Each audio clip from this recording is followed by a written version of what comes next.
We have our two presenters from the SCORE Boston chapter today. We have Dick Rossman and Beverly Gottlieb, and I'm going to turn it over to Dick. It's all yours. Thanks, Teresa. Welcome, everyone. Glad you're able to join us today. I'm Dick Rossman and my partner in crime, Beverly Gottlieb. And as Teresa said, we're with the Boston chapter of SCORE. And before we go too far, I need to give a plug for SCORE because that's who pays our bills here. SCORE is a volunteer, no pay organization. There are about 300 SCORE chapters across the country. Boston is one of the largest.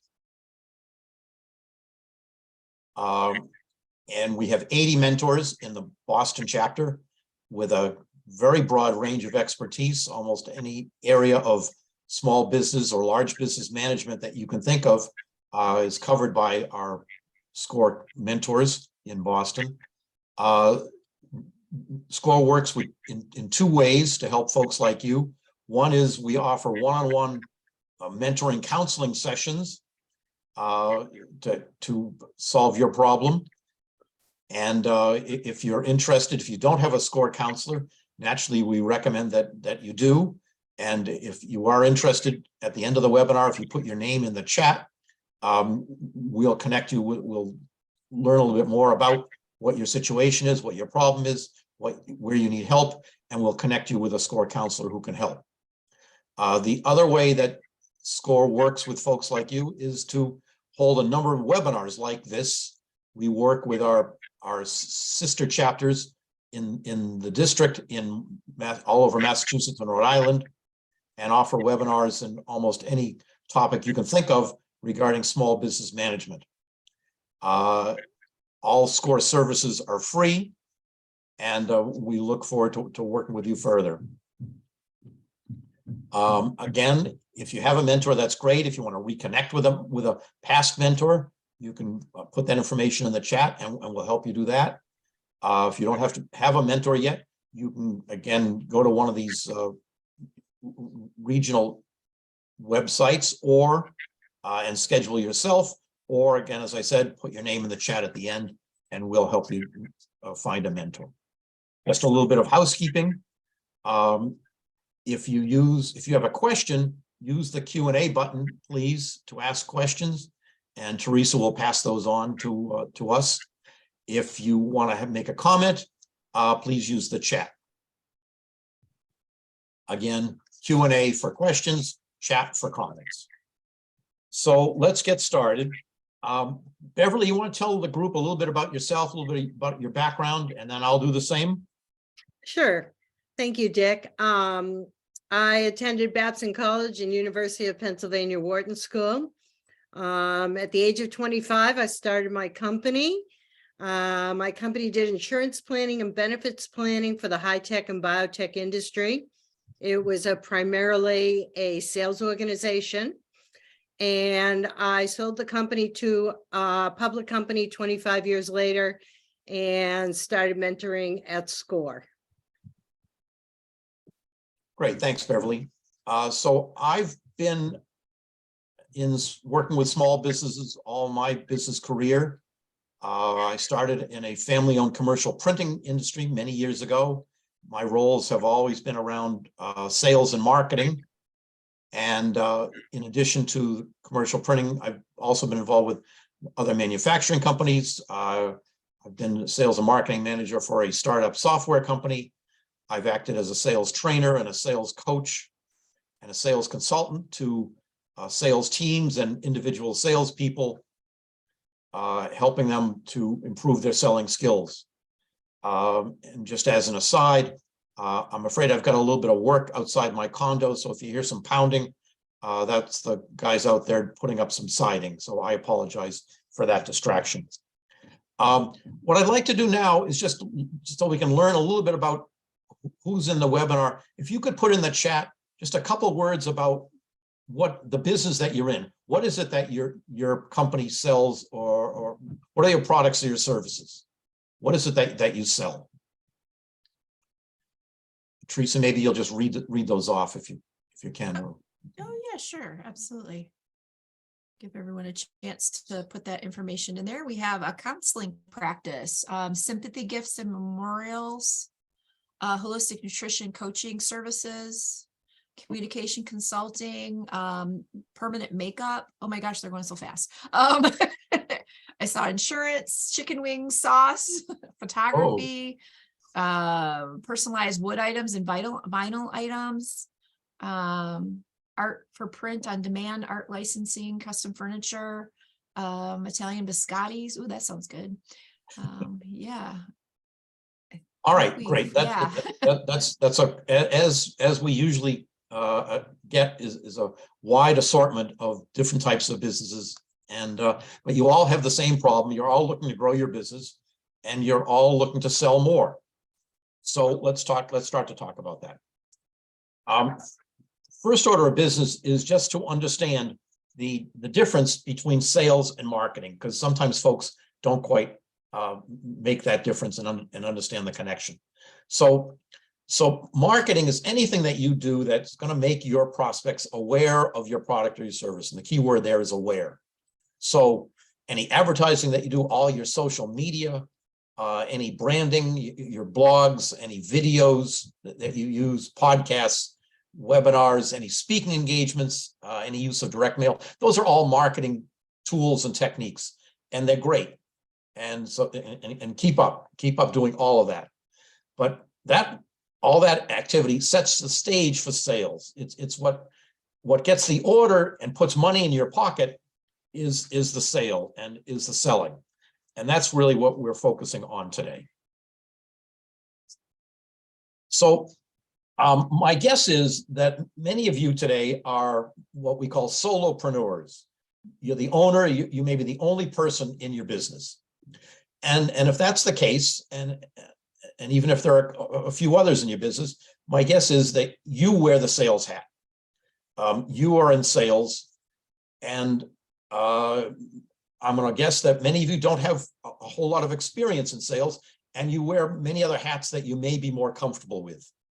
And that's fine, but the selling hat is really a crucial one, as you can imagine. And selling doesn't come naturally to many people. I work with a lot of technical folks, engineers, financial types, and they struggle with sales, and they find a lot of things come much more easily to them. But with some training and some learning some new processes, they become more comfortable, and they stop thinking of themselves as a salesperson and start to think of themselves more as a problem solver. And we'll be talking a lot about that today. And one of the reasons why they do that is the perception people have of salespeople. So put a few words in the chat, if you would, about what when I say salesperson or salesman, saleswoman, what's a word, just an adjective that comes to your mind that people think of when they think of salespeople? Aggressive, pushy, slick, sleazy, closing, pushy. Yeah. None of those are positive words, are they? That's a battle that folks in sales have to overcome or have to face, and that's the negative perception, often rightly so, of the used car salesperson. And we'll talk about that, because you can learn processes and techniques and questioning techniques that make you appear not as much as a salesperson, but as someone who can help their prospect, who can help their customers. And that's going to take a little while to become comfortable, but you will, because what you've got to remember is you have a valuable service or a valuable product that you offer to your customers and to your prospects, and that's your benefit. And there are folks who need that problem, who have that problem that your product, your service can solve. So done right, this process is going to benefit both you as the seller and your customers as the buyer. But you need to remember that not everyone is ready at the moment that you approach them to buy your product or your service. So you need to learn to handle rejection. But just because they aren't ready today doesn't mean that they're never going to be ready.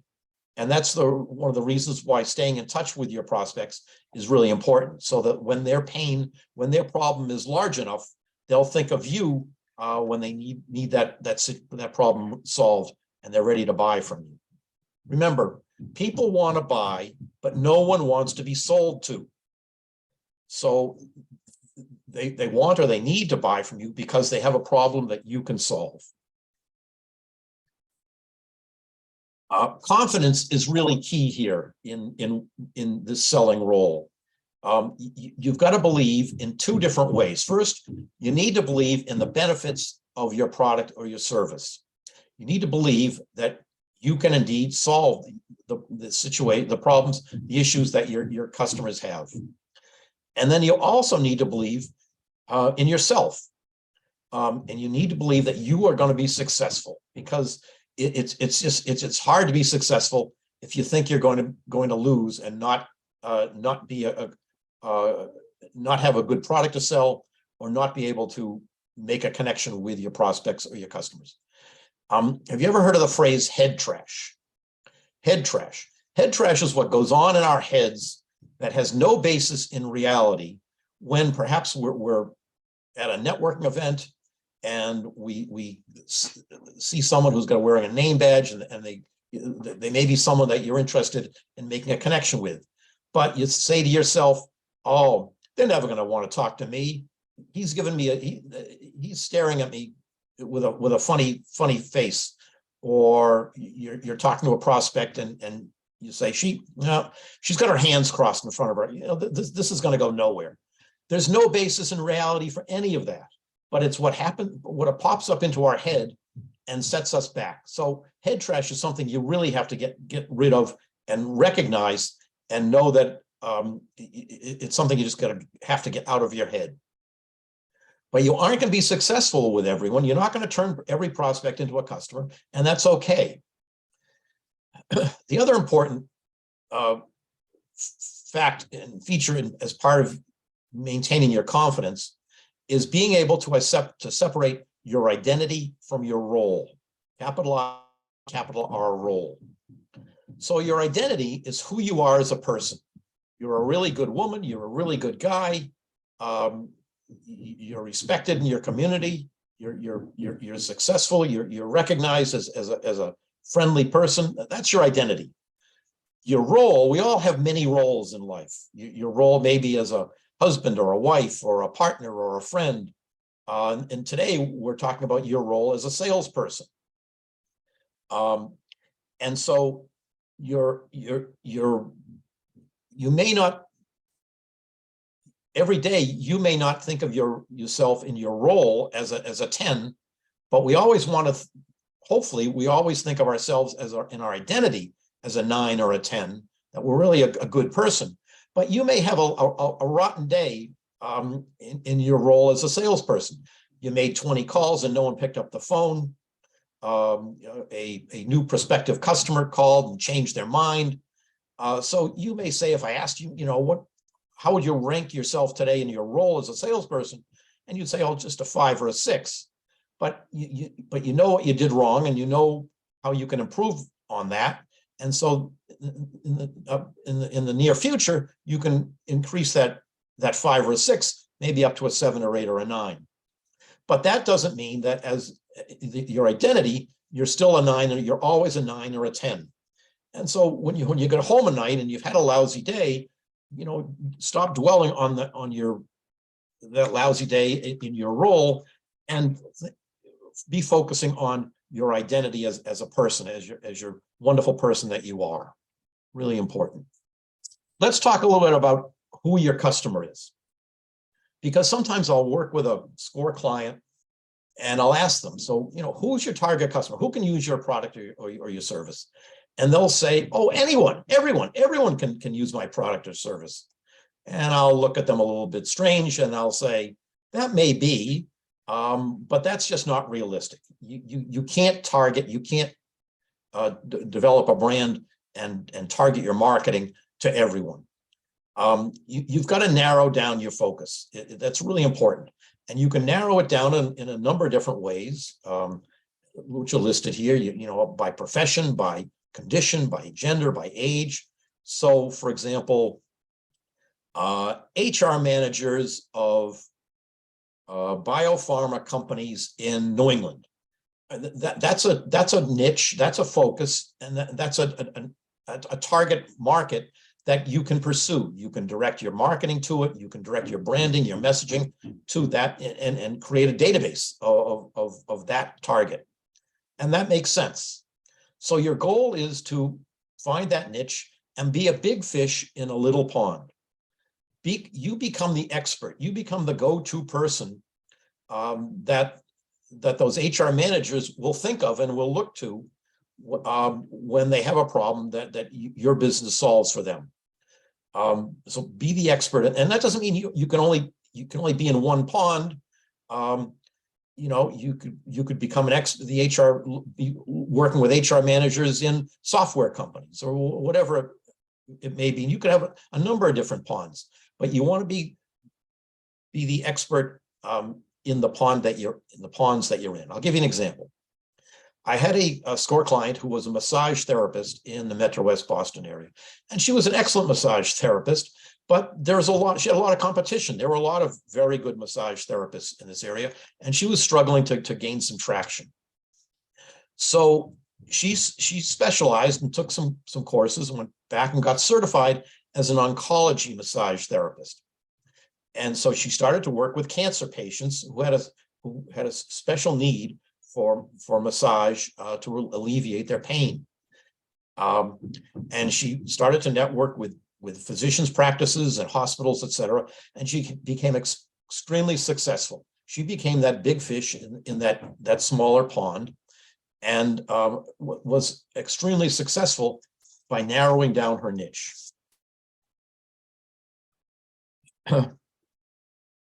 In this selling process, you've got to remember that this isn't about you. This isn't about you, and this isn't about all the wonderful features of your product or your service. This is about your prospect and the value that you bring to your prospects. So you need to separate the features from your benefits. What problems do you solve? Where can you help? How and where do you help your customers and your products? And what distinguishes your products in the marketplace? What makes you somewhat unique? Because that's really important in your messaging. Being able to answer the question, why should your customer buy from you? And the answer is, that isn't that all those features that you have and how good looking you are. It's what are the benefits that you and your products offer to your customers? That's the answer. And that's where all your messaging wants to be. Your elevator pitch, your website, any content, your podcasts, your blogs, all wants to be coming from the direction of what are the problems that you solve, not what are the great features that you can list about those products.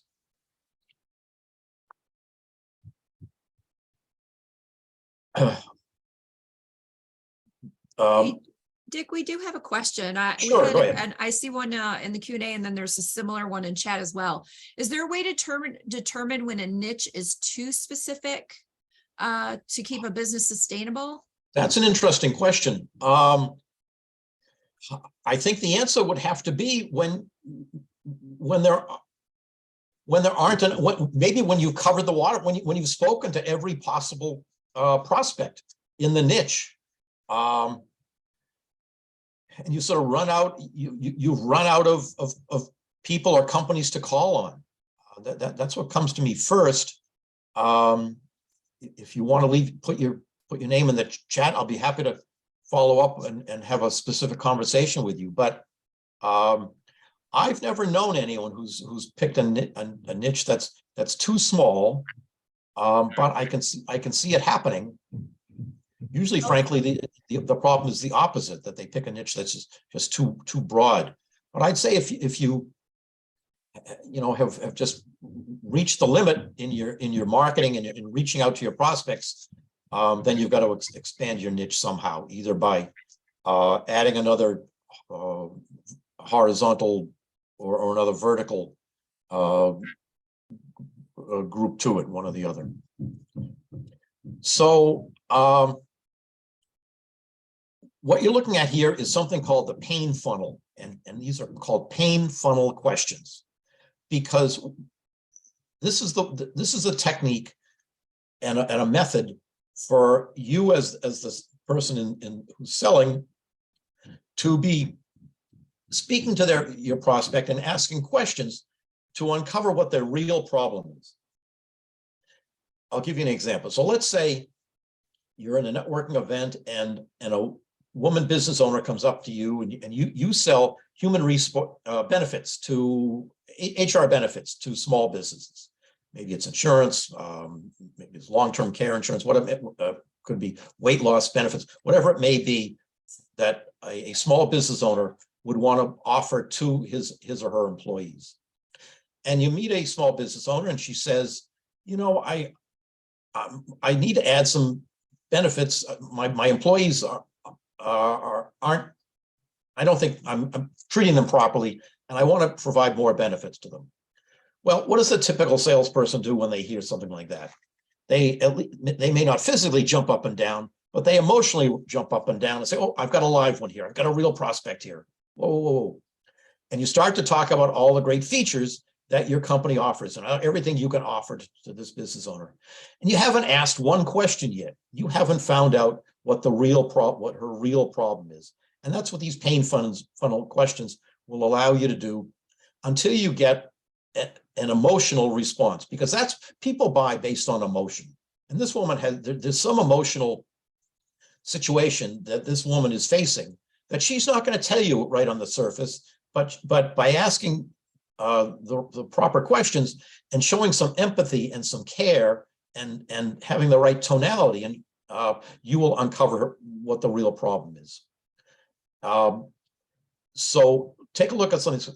Oh, really? That's interesting. Can you tell me a little bit more about that, and why you think this is a problem, and how long it's been going on, and what have you tried to do to solve the problem, and did that work? And maybe a question around how much this costs you, or how do you feel, or what do you think is going to happen if you can't solve this problem? And what you might hear from this business owner may be that she's lost 2 or 3 key managers to her competition because the benefits they offer are far superior to the benefits she's offering. And if she loses one more key manager, she's afraid that her company is going to be in a serious jeopardy. Now so I just said an emotional word, or afraid. There's an acronym here called FUDWACA. Stands for fear, uncertainty, doubt, worry, anger, concern, anxiety, and there's many other words like that. When you hear a word like that from your prospect, now you know that you've uncovered what their real problem is, what their emotional problem is. They're afraid of something. They're anxious about something. They're concerned about something. And now you're in a position to say, oh my goodness, I'm so sorry. I worked with a business that was in a similar situation, and perhaps we should meet and I can tell you a little bit more about what we did and how it worked out. If you've gone through that line of questioning and you're able to say something like that, you are no longer selling, you are solving a problem. And that's where I want you all to try, the state that I want you all to try and get to, because you asked for a meeting there. How can that person refuse you? You've asked the right questions, you've uncovered her problem, you've shown that you understand it, and you've worked with business that has been in a similar situation. There's no way that you're not going to get that meeting. Let's talk a little bit about price, because people think that if their price is lower than their competition, that they're going to sell more. And I'm going to say to that, baloney. You don't have to have the lowest price to sell as much as you want, because low price doesn't necessarily equal best value. And what you're selling, what you want to be selling, is value. And just going back to that situation that I just used as an example, you've shown your value in that situation. you've explained, you've understood the problem, you've explained in that following meeting that you've understood it, and you know how to help this woman solve her problem. Do you think that you need to be the low price vendor in that situation? Hardly, because price becomes far less important in that to her decision making when she has found a solution that she's has credibility, she can rely on, and has a high likelihood of success. So when you hear a prospect complain that your price is too high, maybe you haven't done a good enough job in the selling process. You haven't asked the right questions. You haven't uncovered what the emotional problem is. You haven't shown empathy, etc. It's easy for a prospect to say, sorry, I didn't select you because you were just you were too expensive. You were 10% more than your competition. Because it's easy for them to say it because they're not telling you necessarily the truth, because you can't prove it. You're not going to, there's no way that you can know whether they're just putting you off or whether there's any truth to that statement. So again, my contention is that's not the real reason why you didn't get that piece of business. I think it's that you didn't ask the right questions and show that you understood what the true problem was. So while we're talking about competition, let's spend a little more time there, because it's really important that you know who your competitors are and what their strengths and what their weaknesses are. So you should all be doing some Google searches on what you do and see who else pops up, and learn how you differ yourself from those folks, what their messages are, what they say, what they don't say, and always assume when you're in a competitive situation that these competitors are smart, they're capable as you are, and make sure you never criticize them to a customer or a prospect. I learned that message the hard way. Early on in my career, when I was selling commercial printing, I was in a bidding situation, and I said something that wasn't exactly positive about my competitor, and my customer didn't say anything at the moment, but he certainly didn't give me that job, and he didn't give me any new business for about a month. And I finally said, you know, what's going on? Help me out here. What's the situation? And he told me, and he said, you know, I value that vendor, and I use them and think highly of them. And so I didn't appreciate hearing, you know, some derogatory words that you said about them. And we worked it out, but it was a lesson that I never forgot. So again, maybe speak to some of the folks who you know who are working with your competitor. Ask them why. You know, why did they decide to work with you? How's it going? Is always a key question. If you can find maybe a former client, a former customer who's now working with your competition. You know, you never know what they're going to say, and they may say, well, you know, not as good as I thought it was going to be, and the relationship isn't really solid, so there may be an opportunity for you.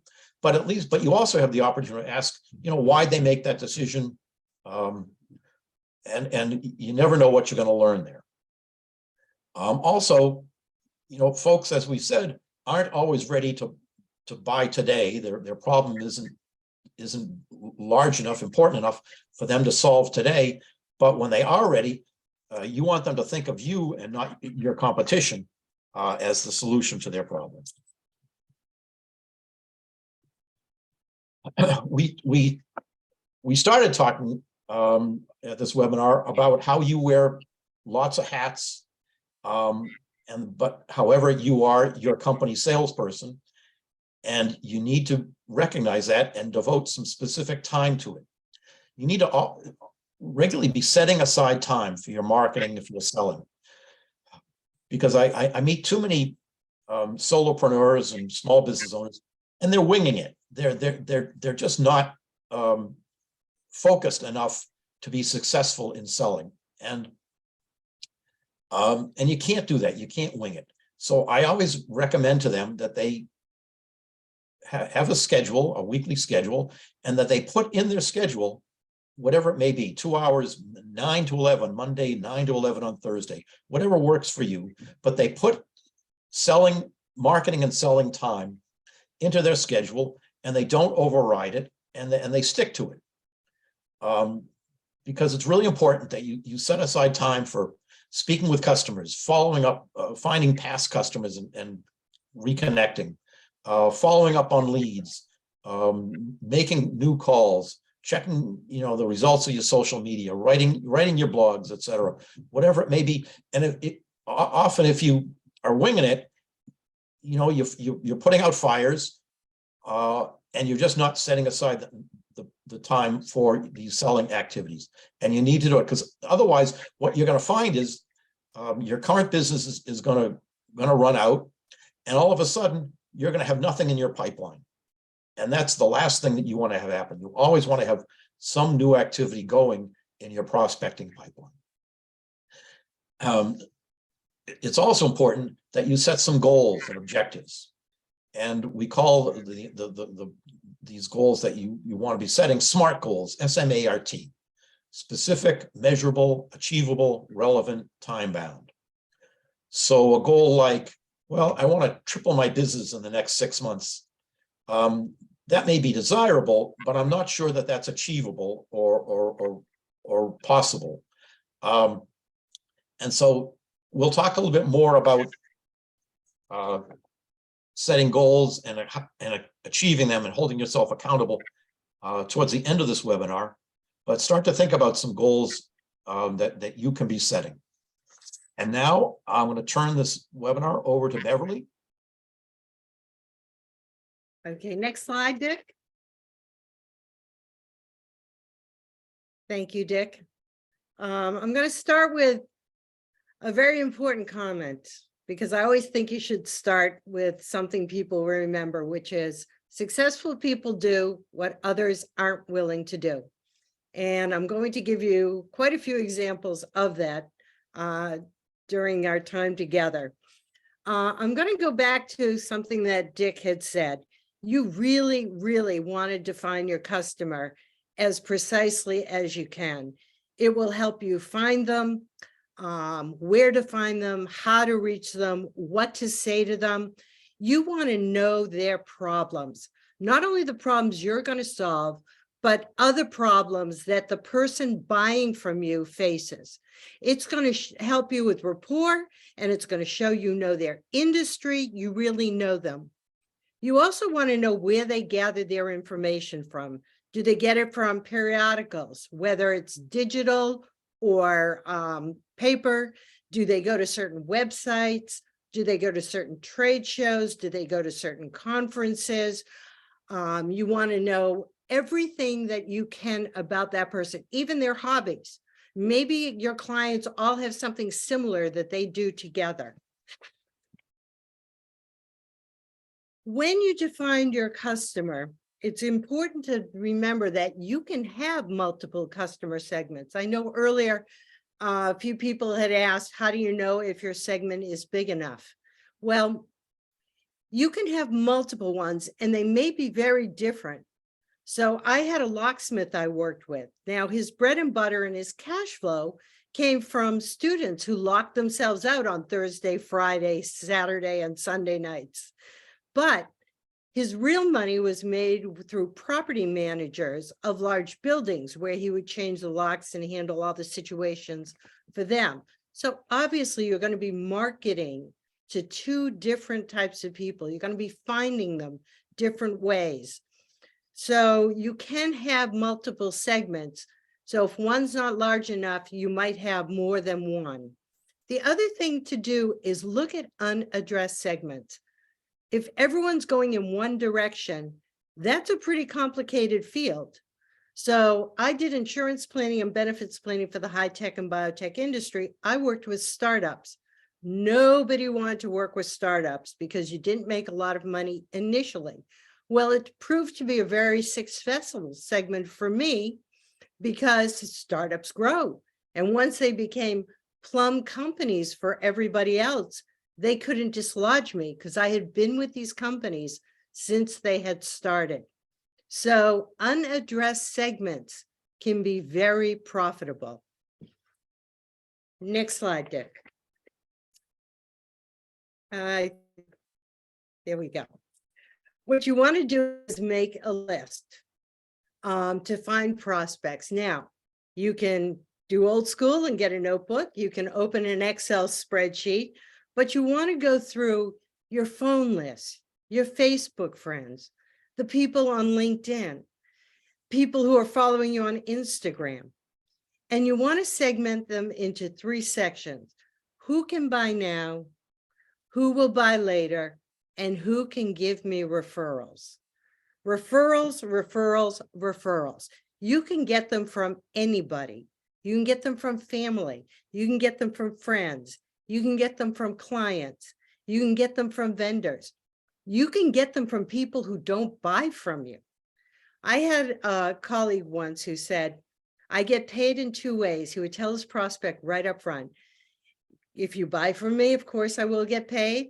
But if you're not able to, by giving me referrals, that's another way I get paid. And if you think about it, not everyone can buy from you, various reasons. It could be they don't have the budget, but they think you're wonderful and your product is wonderful. They suddenly, after going through the process, find out that they have to buy from the owner's brother-in-law. And they feel like they actually owe you something because you've done a lot of hard work. So it's always helpful to ask everybody for referrals. LinkedIn is wonderful. LinkedIn is wonderful for priming the pump. When you go see somebody and ask them for referrals, it's wonderful if you can give them even some names. At least give them an idea of who you want to be talking to. If I said to you, I'm opening up a dental practice in Quincy, who do you know? You would stare at me and not be able to even speak. But if I gave you more of a situation, do you have any friends or relatives who live in the Quincy area that work in Quincy? There's ways to prime the pump. The other thing I say about LinkedIn is when you meet somebody, doesn't matter if you meet them socially, at a conference, any way you meet them, go to their LinkedIn, see who they know. I recently had a friend who said he was reading a book, and I said, yes, I know the author. He goes, you know the author of that book? Well, my sister's best friend's sister's husband was the guy who wrote the book, and I had a lot of family dinners with them. So yes, you never know who somebody knows who can help you get a meeting with somebody else. Networking at meetings and conferences. If you go to a conference and they have a lunch oftentimes, if you sit with the 3 people, the 3 of you go, and you sit at one table of 10, you meet 7 people. If each of you sits at a separate table for lunch, you are going to meet 27 different people. Even when you're sitting in the audience, what you want to do is sit apart. That way you meet the person to the left of you, to the right of you, potentially in front of you, in back of you. You have an opportunity to meet more people. And I also say, after the network, go to the bar, even if you have a soda water, because there's even more people to meet there. Don't go back to the room immediately and do email. Try to meet as many people as you can. That's really why you're at the conference. You never know who your next prospect is going to be. You should always be thinking about who can help you. I actually had to go emergency when I first started, to the emergency room. And after I came out of a slight surgery, I actually did business with the OR nurse. I told her what I did. She needed what I did, and we did business together. So you never know who your next prospect is going to be. What's wonderful is if you could have someone else fill your pipeline. So I worked with HR people or the founders, and I had a part-time CFO who went to 4 new companies a year. And I did a very good job. And so she would invite me in to do the benefits at each of these 4 companies. And then the next year, they might hire a full-time CFO and she would move on to 4 more companies, but I would remain with the client. So that was 4 companies I did not have to find, they came to me. So it's wonderful if you can find somebody like that. Let me give you an example, a wedding planner. A wedding planner introduces the florist, introduces the caterer. So there are ways to, quote, fill your pipeline so you're not doing all the work. Another thing is to find people in like industries. So the caterer and the florist sell to the same people. Maybe they can share leads. I had somebody who made musical instruments. He also worked with a high-end amp dealer. They could share leads. Very important. And think outside the box. Just like you're finding unaddressed segments before, find unaddressed ways to meet people. I knew I needed to meet the founders of the startups. Well, where do they gather? At the VC's Christmas party. I would do anything to get an invitation to the VC's Christmas party. And I would go up to them and I would say, you know, what do you do? And I would tell them what I do and I would get a card from them. And I'd say, do you mind if I call you on Monday? I would never try and sell at these parties. I just tried to get their card and get the okay to call them on that Monday because they're there for a cocktail and a shrimp. They're not there to learn about benefits. But try and think of different ways that you can actually meet people. Next slide.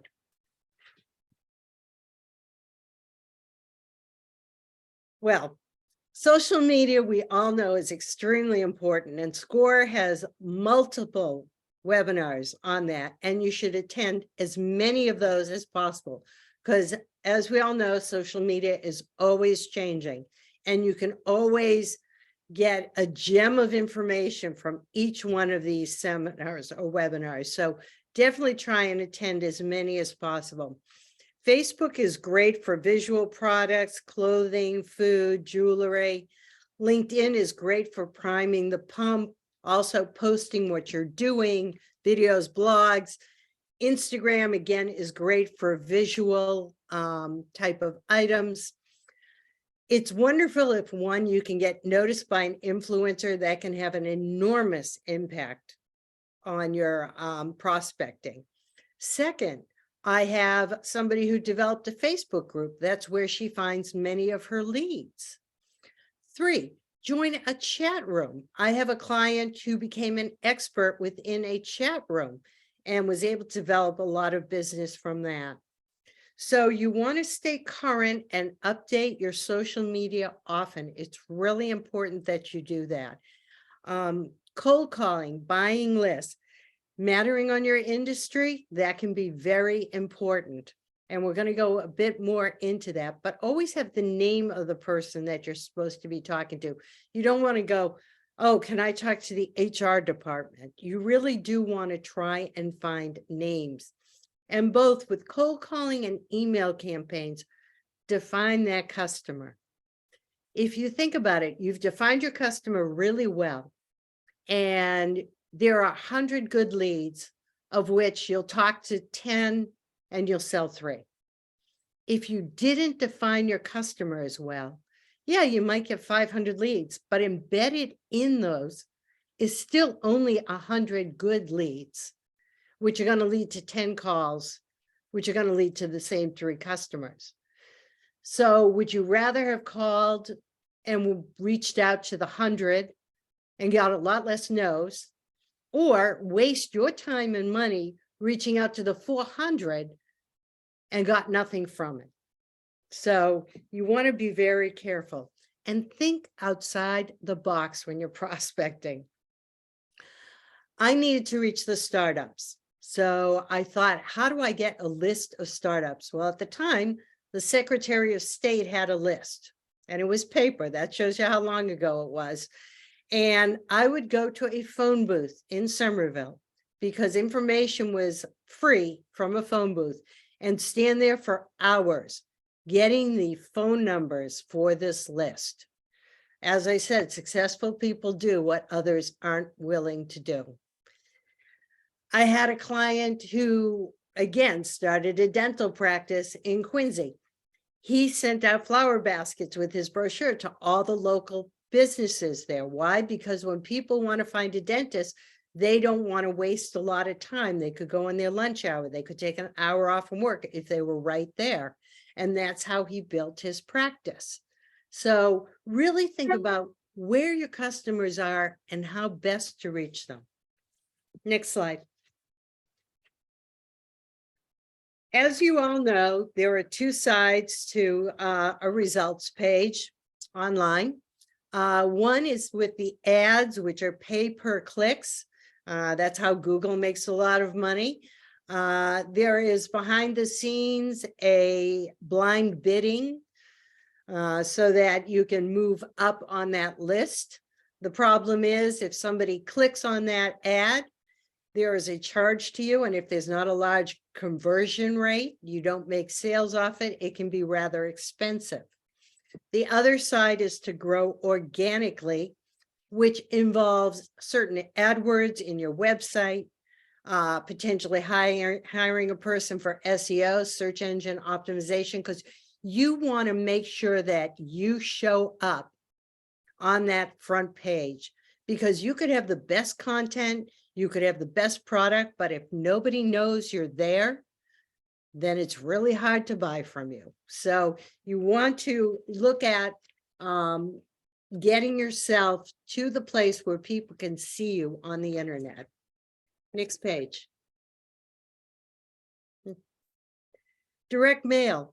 People think it's archaic, but in certain industries it works.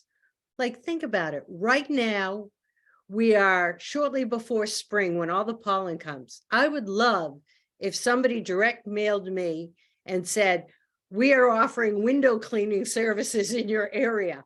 I would save that and then call them and have them come. Nobody has done that yet, but I'm still waiting for that direct mail. So direct mail can work based on your industry. Trade shows can be very important.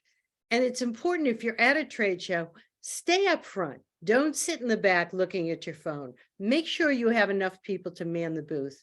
And if it's one of those situations where people are going to a class or a speech, then what you want to do is talk to the other vendors. Because if you think about it, they're there to sell the same people you are. Again, creating complementary and strategic partners. And trade shows are great. Maybe you can actually present at one of them. It's very important that you try to get speaking engagements in certain industries, educational seminars. But if you are going and you want to try the best you can to get a list of the attendees so that you can follow up with them later. If it's in person, I always suggested you make up a card that you put on each person's seat beforehand and have it where it says, I want more information about X, Y, and Z. Those are going to be your hot leads because they're going to fill out the card. You know they're interested in something, and it would have what their email address is, name of company, etc. And always try, if you can, to get the phone numbers. If you have a seminar that you're putting on or a webinar, have that be one of the categories to try and get to them, because emails work, but sometimes people don't see them and you do want to follow up with people. Other things are festivals, open markets. Those are great for getting food products to people so they can try them. Next slide. Elevator speech. I've said mine a few times. It has to be short and sweet. I worked with a woman and she did not have one. She was going to a networking event that night. And I said to her, okay, let's develop one. We developed a very nice speech. And then I said, okay, say it to me. She goes, well, I can't do that. And I said, well, if you can't tell me and we've done it together, how are you going to say it to strangers? So the first time she did it, it was rough. The second time she did it, it was better. The third time she did it, I dropped a pen on the ground and I said, okay, now say it while you're picking up the pen. That's how good you have to be at your speech. It has to roll off your tongue. Almost everything you're saying to people should be things you're so familiar with that you're actually listening to them, not thinking about what you're going to say, because you already know what you're going to say. As Dick had said before, you need to ask those probing questions. You need to uncover the pain points. How is your current vendor? Have you had any problems? Oh, how did they solve it? Could that problem happen again? And if they don't come up with problems, you can tell them what some of the problems that you've encountered from people in the past, because you know they're your clients so well. Has this ever happened to you? And what you want to do is listen and articulate the solutions, how you could best solve their problems. It is not about you. They don't want to hear you go, I do this. Brrr. That is not what they want to hear. They want to hear that you can solve their problem. And always ask for the order or the follow-up opportunity. I once actually put on my coat, got ready to leave, and the gentleman looked at me and goes, don't we need to sign some paperwork? I was so embarrassed. I took off my coat, I sat down, and we put together the paperwork. But always ask for the next meeting. If it's going to take you 3 weeks to put together a proposal, set a date 3 weeks out and say, I will confirm at the beginning of the week whether that's still a good date and time for you. It's a waste of your time to try and chase somebody for the meeting. Have the future meeting set up.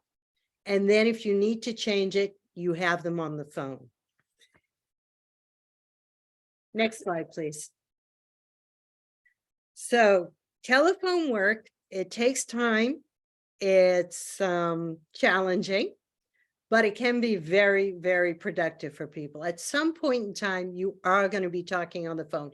Even if you started out in email, you sent them an email, you followed up with them, you might have sent them, you are at some point going to be talking to them.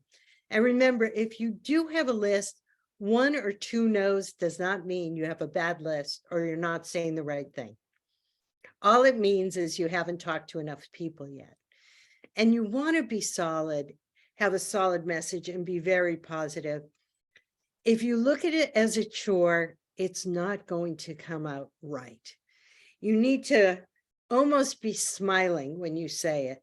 You need to look at it as though it's an opportunity to make money. It is a good thing to make these calls. Some people say, well, I've got to make these 10 calls before I get home. That's not going to work. You should enthusiastically say, I have 15 people to call. Be lucky you have 15 people to call and make some really good calls. Use a script, but do not sound canned. You want to have intonation. You want inflection. You want to have a good pace. You need to make each one of those calls sound like they're the only call you made that day. It's distinct. It's for them. It's special. You are the only person that person is talking to today. You want it really, really to center on them. And realize the best time for you to call is not always the best time for you. So again, when I first started, the secretary quote or the assistant wouldn't be in at 7 or 8 in the morning. So I would call at 7 or 8 in the morning so I could reach the founder. I would call at 4 o'clock on a Friday in the summertime. That's not the best time for me, but I could reach people that way because the assistant was gone. So I got right through to the founder. So again, successful people do what others aren't willing to do. Next slide.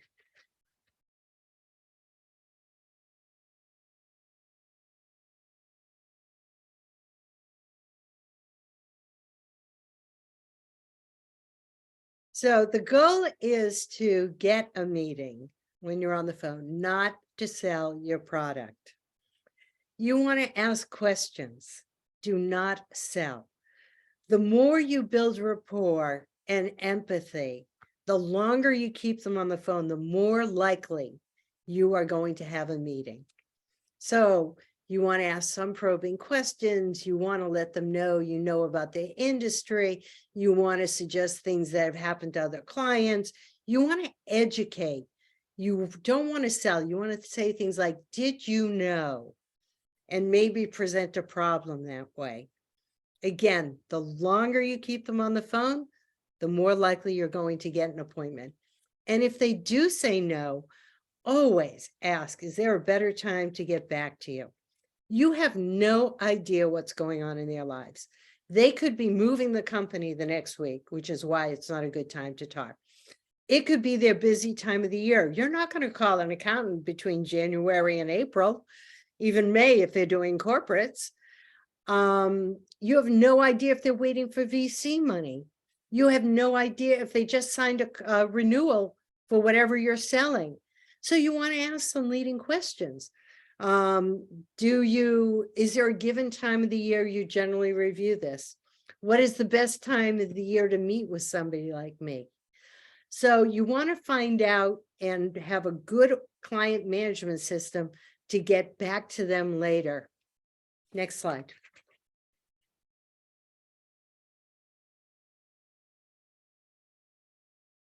It's really important that you create rapport. And the better you know your client, the better you're going to be able to do that. The MIT insignia ring, they call it a brass rat. If I walked into a meeting and he had a brass rat, he was mine. I was going to make a sale. Why? Because I knew how to talk to him. I knew how to make him feel. And that's what's really important. To see if you're actually creating rapport, there's a little trick you can do. So if somebody is creating rapport, their body language will actually mirror yours. So I used to put my hands out in the desk in front of me. If they did the same thing, we were creating rapport. Or I touch my face. If they did the same thing, we were creating rapport. Body language is really important. You want to lean in. You don't want to be sitting back. You want to create a friendly environment. You don't want your hands across your chest. You want to be open to receive what they're going to say to you. And it's questioning and the art of listening. Ask, don't tell. I always said, I don't sell, they buy. They always say you have 2 ears and 1 mouth, use them in that ratio. They should be talking 80% of the time. The entire first part of the meeting should be them telling you what their problems are. They are going to give you the information you need to make your sale. And if there's no pain, there's no sale. One other thing that I'd like to say to people, which you might want to write down, is you want to know if there is competition, but you don't want to alert them to invite competition. So I always said it this way. Though most people only meet with me, have you talked with anybody else? I'm going to repeat that. Though most people only meet with me, have you talked with anybody else? It's really important to know, just so that you can be ready, knowing your competition. Next slide. Decision makers. You always want to present to the decision maker, which may not be the first person that you present to. Let's say you're doing something with software and you're meeting with the engineer. Well, the engineer has certain pain points, and he may say, wow, this will merely make my job easier. But the decision maker is the CFO, who could have entirely different pain points. The CFO is going to wonder, what's the return on investment? What is the ROI on this? Why would I want to do this? Along with the fact that you know your product inside and out. By the time you've spent an hour explaining it to the engineer, as soon as you leave, he forgets 50%. A week and a half later, when he meets with his boss, he's forgotten another 20%. So we're down to 30%. Now he's talking to somebody where he doesn't know the product, he can't answer the questions, and the person has different pain points. So you always want to meet with the decision maker. I'm working with somebody who works with not-for-profits. The director loves what she's seen, but the board of directors makes the decision, and she's going to get stopped if she doesn't present to the board of directors.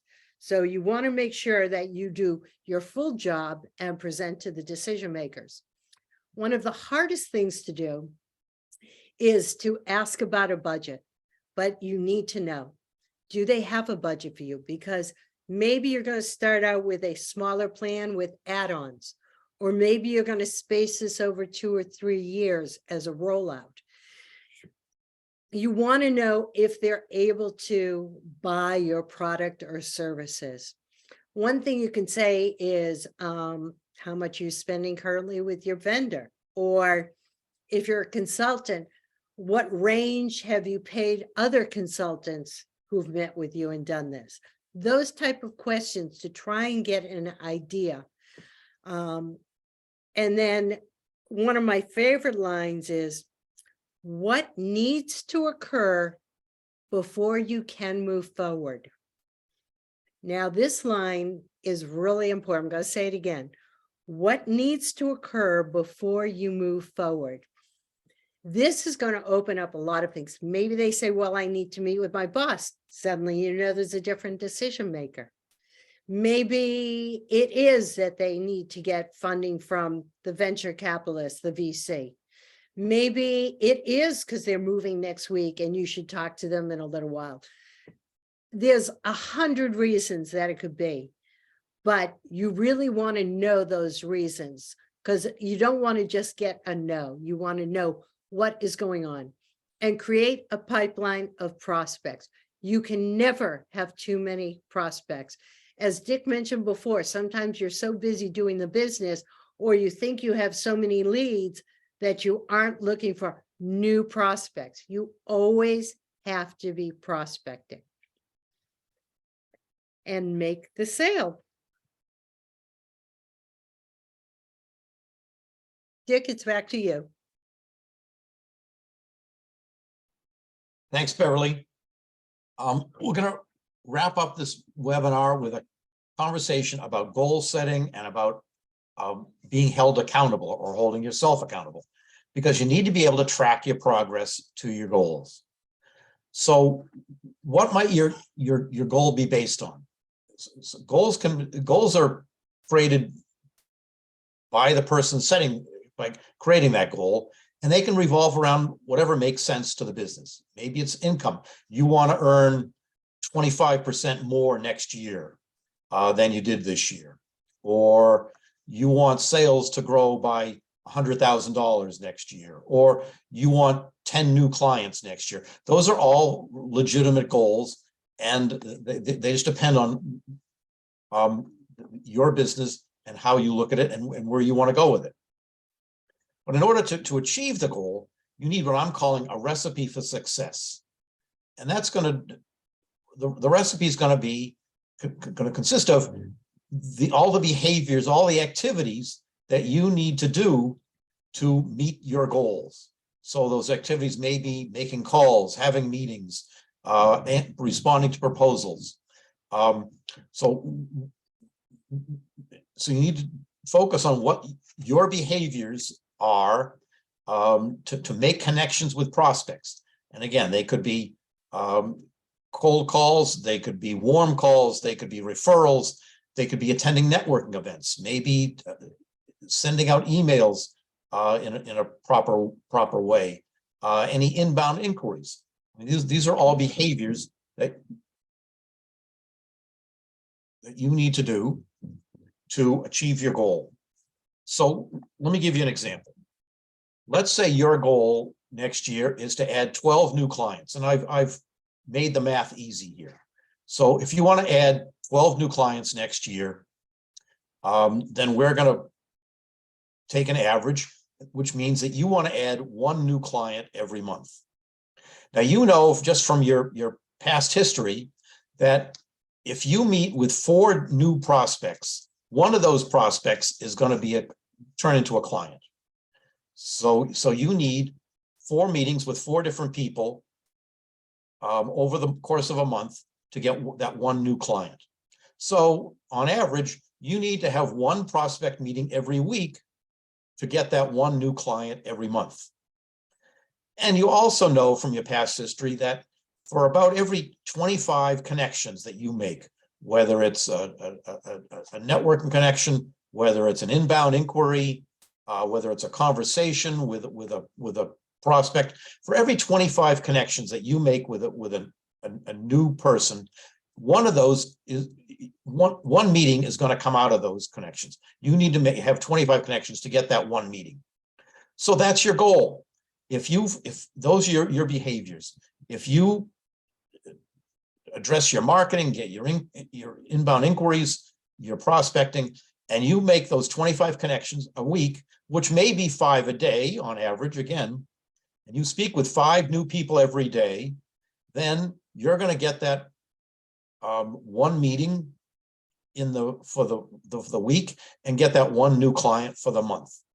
That's your recipe for success.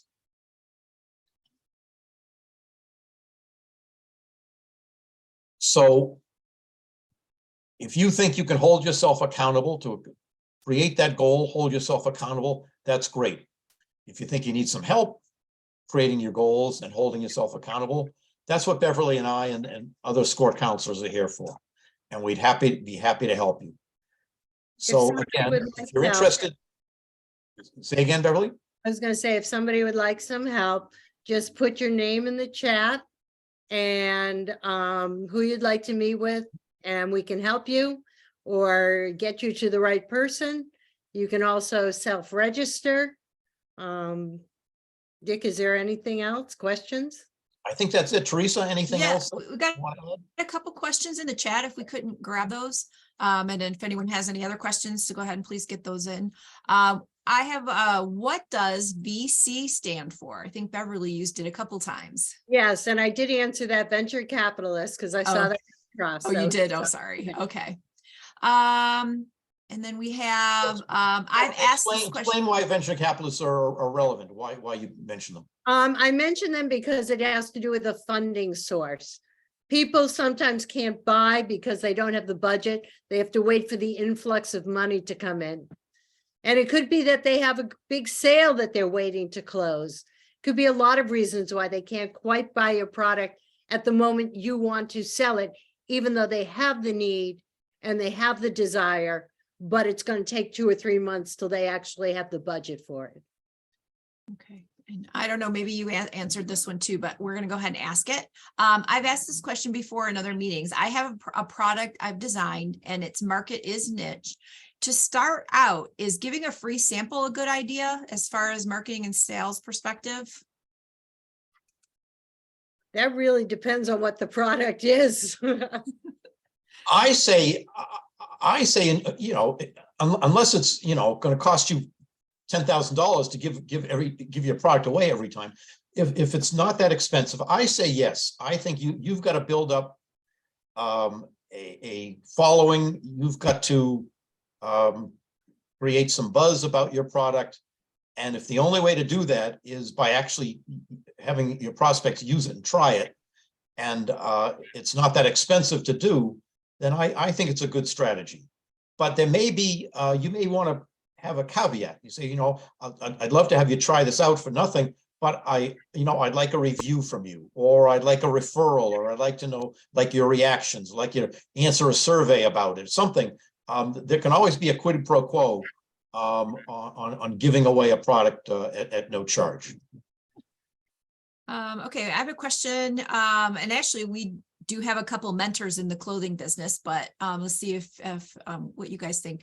Besides trade shows, what are some places that an apparel company could go to get some leads?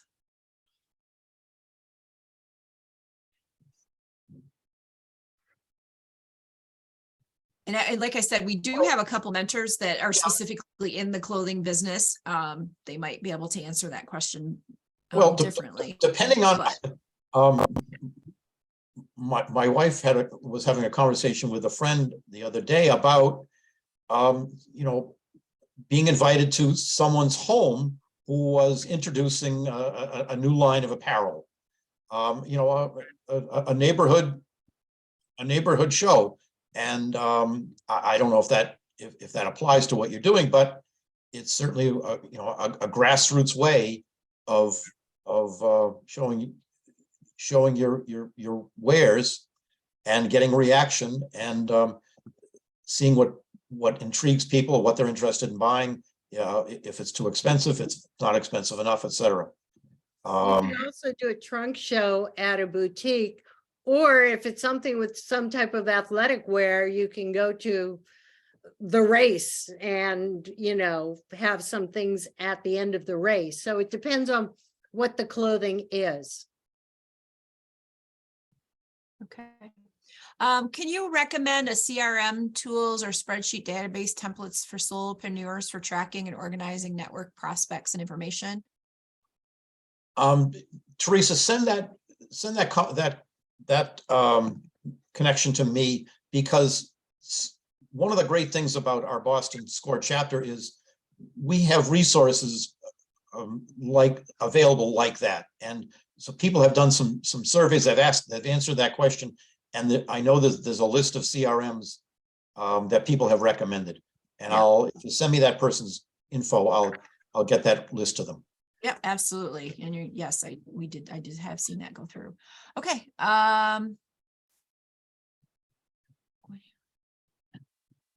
Okay, I guess I think we've hit all the questions. And certainly if anything comes up, oh, you have another name wanting to know about CRMs. Let me write that one down here. And if you think of anything, and we can help you further, you can reach me at outreach@scoreboston.org, and I can help get you connected to whoever can help answer your questions. So that's outreach@scoreboston.org. And I can work on getting you connected. All right. Thank you, everyone. And thank you, Dick and Beverly, for giving a fantastic presentation. And we look forward to seeing all of you on our next presentation. Thank you. Thanks, folks. Thank you.